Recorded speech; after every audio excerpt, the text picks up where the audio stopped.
पढ़ रहे हैं राष्ट्रकूट पाल और प्रतिहार वंश के बारे में। राष्ट्रकूटों के बारे में तो हमने जानकारी हासिल कर ली, अब लेंगे हम पाल वंश के बारे में। तो ये तीनों वंश जो हैं ये एक ही समय में भारत में हुए। यहाँ पर मैप में भी मैंने आपको बताया था गुर्जर, प्रतिहार, और पाल वंश के बारे में। तो पाल वंश के बारे में आज हम लेंगे, जो कि बंगाल में ये पाल वंश के राजाओं का शासन था। तो इस पाल वंश के बारे में आज हम लेंगे।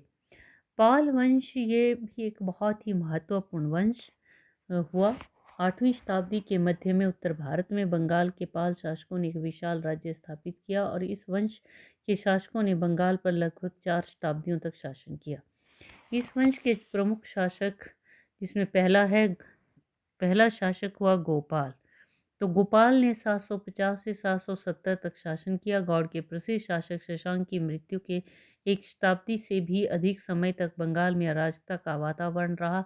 750 में जनता ने गोपाल नामक एक व्यक्ति को अपना शासक चुन लिया, अपना नेता जो है हम ये कह सकते हैं चुन लिया, और उसने अव्यवस्था को दूर किया। और अपने राज्यकाल में गोपाल ने न केवल पूरे बंगाल को इकट्ठा किया बल्कि अपने राज्य का विस्तार भी किया। गोपाल बौद्ध धर्म का अनुयायी था। उसने उदांतपुर में एक विशाल बौद्ध मठ का निर्माण करवाया।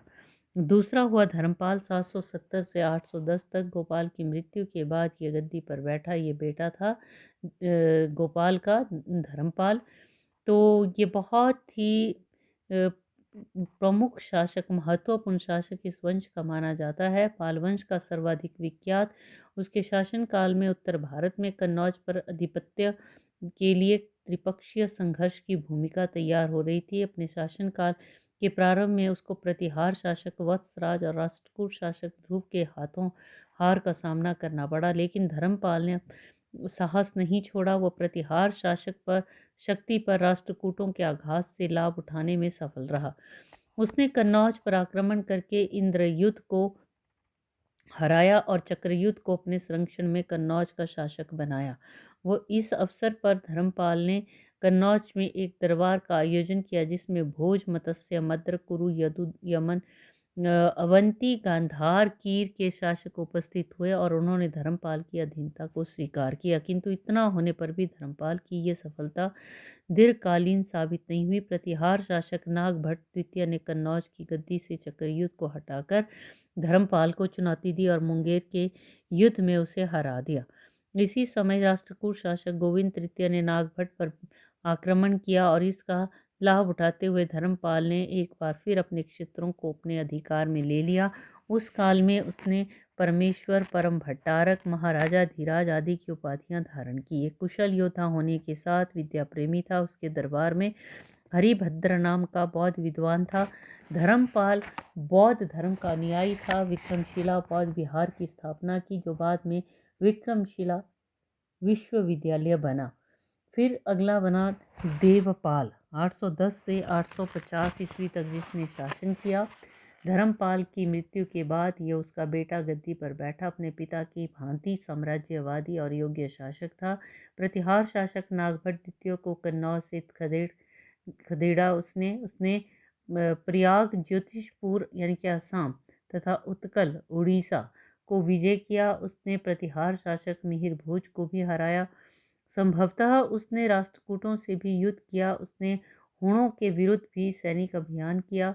अरब यात्री सुलेमान ने देवपाल को प्रतिहार और राष्ट्रकूट शासकों से अधिक शक्तिशाली माना है। देवपाल बौद्ध धर्म का महान आश्रयदाता। उसके शासनकाल में जावा के शैलेंद्र वंश के राजा बालपुत्र देव ने बौद्ध विहार बनवाने के लिए 5 गांव मांगे थे, जो देवपाल ने दे दिए।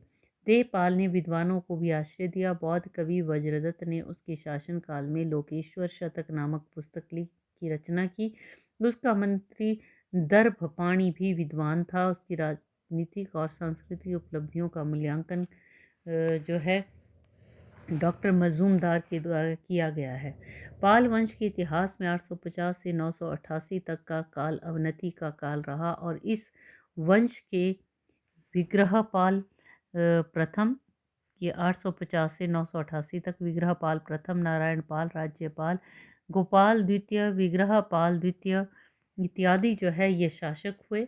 ये शांति प्रिय थे और अयोग्य थे। राष्ट्रकूट और प्रतिहारों के आक्रमण से बंगाल की शक्ति निर्बल हो गई, यहाँ तक कि पाल साम्राज्य से अनेक भाग अलग हो गए। फिर अगला गद्दी पर बैठा महीपाल प्रथम 988 से 1038 ईस्वी तक जिसने शासन किया। विग्रहपाल द्वितीय के उत्तराधिकारी महिपाल के समय पाल राज्य का विस्तार मगध तथा दक्षिण बिहार तक था। उसने पाल वंश की शक्ति तथा प्रतिष्ठा को पुनर्जीवन देकर अपनी योग्यता सिद्ध की। निरंतर युद्धों के द्वारा उसने उत्तरी, पश्चिमी तथा पूर्वी बंगाल पर अपना पूर्ण नियंत्रण स्थापित किया। साथ ही अपने राज्य की सीमा उसने वाराणसी तक विस्तृत कर ली। चोल शासक राजेंद्र प्रथम कलचुरी नरेश गंगेदेव के आक्रमणों ने महिपाल की प्रगति को अवरुद्ध किया, जिससे उसकी शक्ति और प्रतिष्ठा को गहरा धक्का लगा। उसके बावजूद बंगाल तथा बिहार के अधिकांश भाग उसकी अधीनता में थे। एक लंबे काल के अंतराल के पश्चात पाल वंश की सत्ता पुनः स्थापित करने के कारण महिपाल को पाल वंश का दूसरा संस्थापक भी माना जाता है। धर्म और संस्कृति के क्षेत्र में उसका उल्लेखनीय योगदान, उसने सारनाथ, नालंदा, बौद्ध गया में अनेक बौद्ध विहारों तथा मंदिरों का निर्माण करवाया। महिपुर नाम का नगर बसाया, अनेक सड़कें बनवाई। 1038 में उसकी मृत्यु के पश्चात पाल वंश के 3 उत्तराधिकारी नयपाल, विग्रहपाल तृतीय, महिपाल द्वितीय अयोग्य साबित हुए और पाल साम्राज्य बिखरने लगा। फिर अगला बना रामपाल 1077 से 1120 ईस्वी तक। अपने भाई महिपाल द्वितीय तथा सरपाल को गद्दी से हटाकर 1077 ईस्वी में रामपाल ने युद्ध तथा कूटनीति से पाल वंश की अंतिम गरिमा को कुछ और समय के लिए जीवित रखा। उसने उत्तरी बंगाल पर विजय प्राप्त की और असम के शासक को अपने अधीन किया। रामपाल कलिंग की बढ़ती हुई शक्ति को रोकने में भी समर्थ रहा। उसने गंगेय चालुक्यों तथा गढ़ वालों के आक्रमणों से अपने राज्य का सफलतापूर्वक रक्षा की। उसने चोलों के साथ मैत्रीपूर्ण संबंध स्थापित किए, लेकिन आंतरिक कलह, सामंतों के विद्रोह, अन्य राज्यों के आक्रमणों के कारण पाल राज्य का अंत हो गया। 1197 में मोहम्मद गौरी के सेनापति ने पाल वंश को सर्वथा नष्ट कर दिया। इस प्रकार पाल शासकों ने बंगाल पर 400 वर्ष तक शासन किया और भारतीय संस्कृति में को जीवित रखने में उनका महत्वपूर्ण स्थान रहा।